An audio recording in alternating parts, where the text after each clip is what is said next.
नांदेडमध्ये महापालिकेची कारवाई वादग्रस्त. तुलसी अपार्टमेंट मधील पार्किंग पाडल्याचे रहिवाशांचे नुकसान, चौकशीची मागणी. नांदेड शहरातील व्यंकटेश नगर तरोडा खुर्द परिसरात तुलसी अपार्टमेंट मध्ये महापालिकेच्या कारवाईमुळे मोठा वाद निर्माण झाला आहे. महापालिकेने हे पार्किंग बांधकाम अनधिकृत असल्याचा दावा करत ते पाडून टाकले. मात्र देवराव कल्याणकर यांच्या मालकीच्या या बांधकामाचा वाद न्यायालयात प्रलंबित असतानाही कोणतीही पूर्वसूचना न देता कारवाई करण्यात आल्याचा आरोप करण्यात आला आहे. या कारवाई दरम्यान अपार्टमेंट मधील अनेक घरांच्या भिंतीच्या धक्का बसून घरातील सामानाचे मोठे नुकसान झाले आहे. विद्यार्थ्यांच्या परीक्षा सुरू असताना त्यांच्या पुस्तकांचेही नुकसान झाले. पाण्यामध्ये पडून व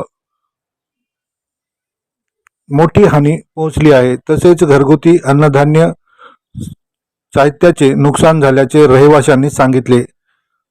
गोंधळाच्या परिस्थितीत घरातील काही दागिने चोरीला गेल्याचा आरोप स्थानिकांनी केला आहे. या घटनेमुळे अपार्टमेंट मधील रहिवाशांमध्ये संतापाचे वातावरण असून महापालिकेने या प्रकरणाची चौकशी करून दोषींवर कडक कारवाई करावी अशी मागणी देवराव कल्याणकर यांनी केली आहे. देवराव वामनराव कल्याणकर, राहणार तरोडा खुर्द, गट नंबर 220. इथं आम्ही एक टावर तुळशी अपार्टमेंट तयार केलं आहे व्यंकटेश नगर तरोडा खुर्दमध्ये. आम्ही कोर्टात दाखल केले हे प्रकरण. सहाय्यक आयुक्तबाईला मी समजून सांगलं, बाई म्हणलो मी का कोणा जाग्यात बांधून आलो, मी माझ्या स्वतः मालकीच्या जाग्यात बांधलो, तुम्हाला याच्यात काय आहे? हां, तुमच्या भावानं अर्ज दिला. भावानं अर्ज दिला नाही, दुनिया गावाने दिला अर्ज. साहेब म्हणलो मी कोणाच्या जाग्यात गेलो नाही, इथभर जागा असली मग कोणाकडं तर मला सांगा म्हणलो, गुन्हा लावा. मी माझ्या जाग्यात बांधणार म्हणलो, याच्यात काय आहे म्हणलो. आमची एक वॉचमॅनची खोली 2 होत्या, ती वॉचमॅन होता. एक आमच्या पाहुण्यातली एक हट्याक आलेली बाई म्हातारी वयस्कर आहे, त्याची मुलगींचे लावले, त्याचा नातू शिका आहे. त्याईनं त्या बाईला वरी बोडून काढून हे कार्यक्रम केला साहेब. मी माझा मुलगा नव्हतो, मी इंगोला गेलो साहेब. याईनं आम्हाला पूर्वसूचना तरी द्यावं ना, आम्हाला काढायचं इकडं. आम्ही खाली काढून घेतो, उतरून घेतो साहेब. यात एक तर नुकसानी केल्या, त्या बाईचा पसारा, वॉचमॅनचा पसारा धिंगाणा केला. काही त्याचे दागिने, काही सामाने गेले, याचे वापरायचे चांगले वस्तू गेल्या. त्या मुलाच्या लेकराचं शिक्षणाचे पुरे पुस्तक खराब केले साहेब. हां, पुस्तक खराब केली. त्या म्हाताऱ्याला ओढून काढलं, म्हातारी पडली साहेब. आमच्यावर इतकी दडपशाही केली, हुकुमशाही दाखवली आम्हाला पैशाच्या जोरावर. हे सत्य आहे का तुमचं? मोदी सरकार तुम्हाला घरं बांधायला पैसे द्यायला आहे आणि तुम्ही आईचे घरं पाडाले आमचे, म्हणजे हे न्याय कोणता आहे? तुम्ही नियमानं चला ना. तुम्ही जिथं अनाधित करत नाही तिथं लोकांना बांधले, तिथं काय करणं आल्या?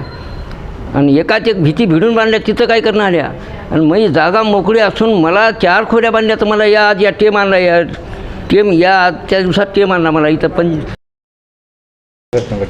सर आज मी बाहेर होते, मला काय माहीत नाही. माझी आई दुखीसुखी आहे सर. माझ्या आईला दवाखाना चालू आहे. माझी आई घरी होती आणि अवघ्या जवळपास 10-10:15च्या सुमारामध्ये मला फोन आला आईचा की आपलं सामान पूर्ण विस्कळीत झालेलं आहे, खराब झालेलं आहे, मुलाचे पुस्तकं वगैरे सगळे भिजलेले आहेत. मी म्हटलं काय प्रकरण घडलं? की सगळे पोलिसचा ताफा आलेला आहे, लोक आलेले आहे आणि तोडफोड सगळी चालू आहे. मी तसंच मी म्हटलं काका वगैरे इथं नाही आहेत का? कोणीच नाही म्हणल्यानं तातडीनं मी घरी आले साहेब. मग आल्याच्या नंतर पाहते तर काय सगळं माझं सामान पूर्ण दबलेलं होतं, विटीखाली दबलेलं होतं. ते काढायचा सुद्धा आम्हाला वेळ दिला नाही किंवा पूर्वी सूचना सुद्धा दिली नाही की तुम्ही या घरामध्ये राहू नका, तुमचं तुम्ही सामान बाजूला काढा. किंवा लेकराचे पुस्तकं सुद्धा वाचले नाही साहेब. तुम्ही बघू शकता आत्ता सुद्धा माझं सामान, खायचं सुद्धा अन्न आज सगळीकडे पडलेलं आहे.